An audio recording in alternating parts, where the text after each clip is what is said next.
What's up, everybody? This is Jeff Gamble, and we need to go over a couple things concerning leads. This is part one of a three-part series about leads and how to do leads.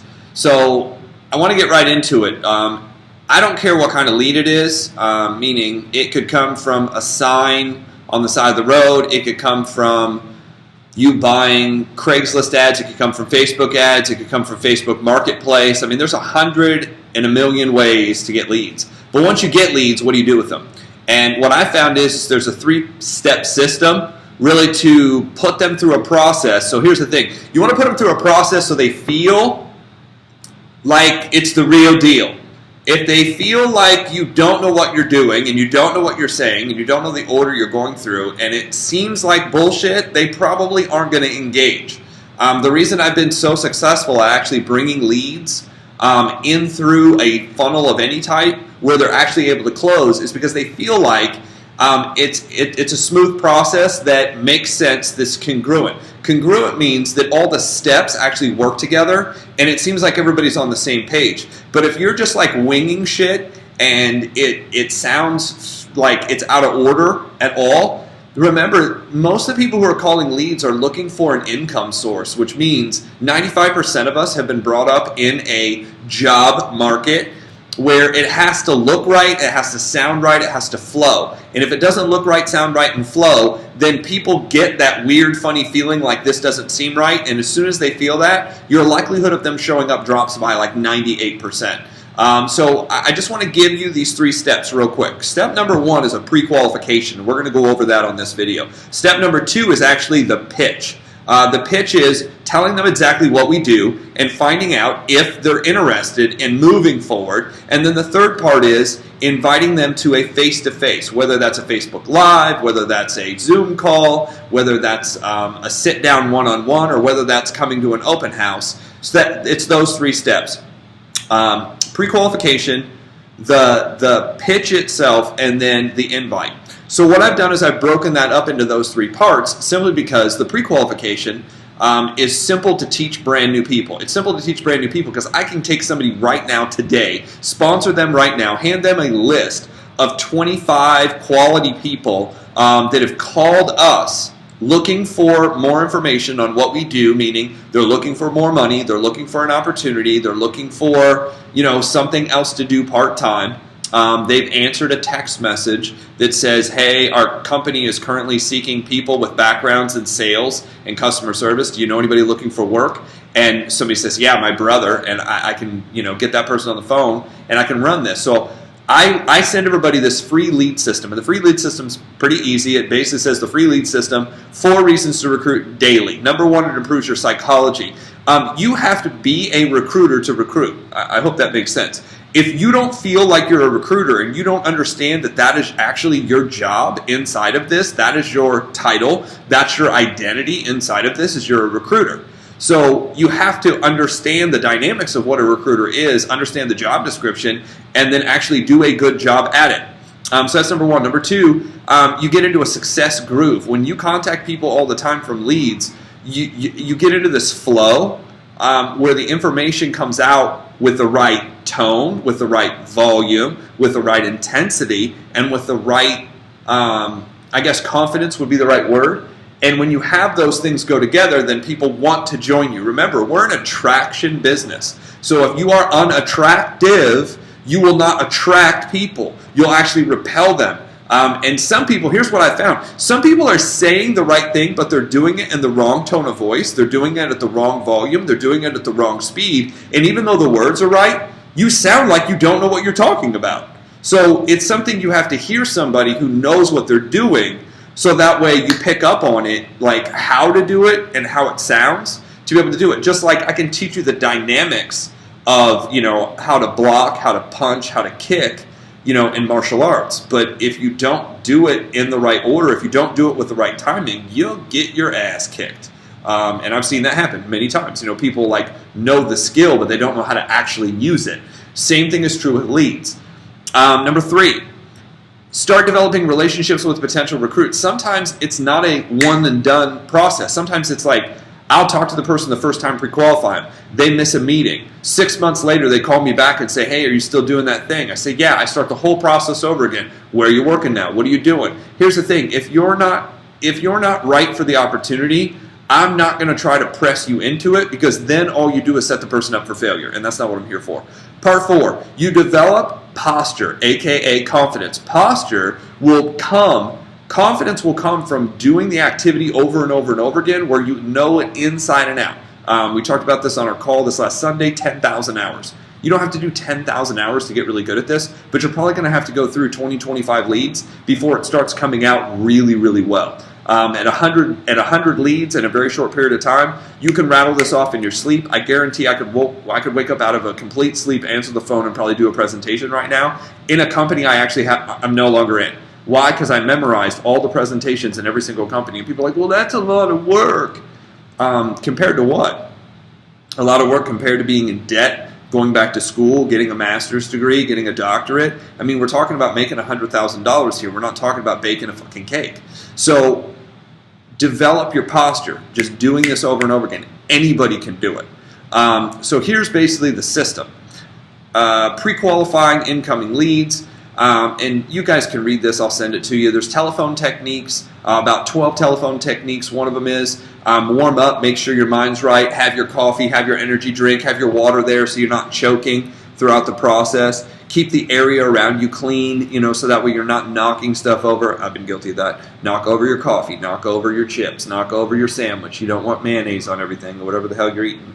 Move all the food out of the way. Just make some calls. Just get on the phone. Some people like to do it alone by themselves. Some people like to do it in a group. Whatever, is your thing. So here's the next thing. Don't try to be too friendly. Don't try to be too friendly. It doesn't work. Remember, these people are expecting you to be an authority. An authority meaning you know what you're doing and you're pre-qualifying them. So if you were at a job interview, they're not usually super friendly. Oh my gosh, so good to see you. How's your dog? They're like, hey, go over here, sit down, fill out this paperwork. I mean, have you ever been to the doctor's office? The front office person? They're not usually the most friendly person. It's not that they're negative, and it's not that they're not friendly. In some cases, they're not. But you want to be professional, and that's what it says here. You should be serious, nice, use professional posture. Think about James Bond. Think about the Terminator. You basically want to be calm, cool, and collected. Collected meaning everything's in order. But remember, you're giving them orders. They're expecting orders. They're expecting, okay, what do I do next? So that's how you have to come across. I'll give you an example. This is the text. It says, hi, my name's Jeff from Build Fast Credit. My office passed me your information. I want to know, are you still looking for work? That's what I text them. If they text back, no, fuck you, I hate you, don't ever call me again, I don't talk to them anymore. There's no point. But if they are the right person, I say, great. I get them on the phone and say, great, I want to give you a quick overview of what we do and what we're looking for, but first I have a few questions to see if you'd be a good fit for what we're looking for. Now, are you currently looking for something part-time or full-time? I'm going to read this again, and I want you to understand that it is one phrase. There's no break. What most people do is they break too soon. They'll be like, great, I would like to talk to you or give you an overview of what we do. And we are looking for what we were looking for. But I have a few questions for you to see if you'd be a good fit for what we're looking for. Then they break, and then they say, are you looking for something full-time or part-time? You can't do it that way. Well, you can, but you're just going to get less people involved. What you want to do is you want to take control of the conversation instantly and come across like this. I say, great. What I'd like to do is give you an overview of what we do and what we're looking for, but I have a few questions to see if you'd be a good fit for what we're looking for. Now, are you looking for something part-time or full-time? Do you see how it's all one phrase? What it does is it puts them in a situation where you told them what you're doing, you told them what you want, you told them what you expect, and now you're asking them a question, and what will happen is even if they want to stop and ask you a bunch of stuff, you already have control of the conversation because you've already asked them. Are you looking for something part-time or full-time? If they stop me right there and say, well, what exactly is this? Say, look, I was just basically hired just to do this. All I'm doing is pre-qualifying people. I'm not here to answer any questions. Now, are you currently looking for work right now? If they give me any more grief, I said, look, you're probably not the person we're looking for, and I hang up on them. I call the next person. And you're like, are you really like that? Yeah, I am, because I've got shit to do. I don't have time to sit here and talk to somebody. They're looking for something part-time. They're either going to follow directions or they're not. I'm not looking for people who cannot follow directions. If you want to talk over the top of me and you want to be like, well, I'm the one in control, good. I'll hang up on your ass. And if you think I'm kidding, make calls with me sometime. I'll be like in the middle of a conversation, I'll be like, I'm sorry, you're just not who we're looking for. I'll hang up and call the next person while they're texting me a bunch of hate mail. I can't believe you just hung up on me. I'm like, well, the reason you're not working is because you're an asshole. You don't follow directions, and I'm not interested in putting up with your bullshit.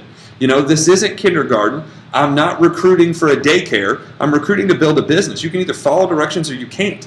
And I'm looking for people with people skills. If you think you can cut me off 15 times in a conversation and you have people skills and your communication's good, your communication sucks.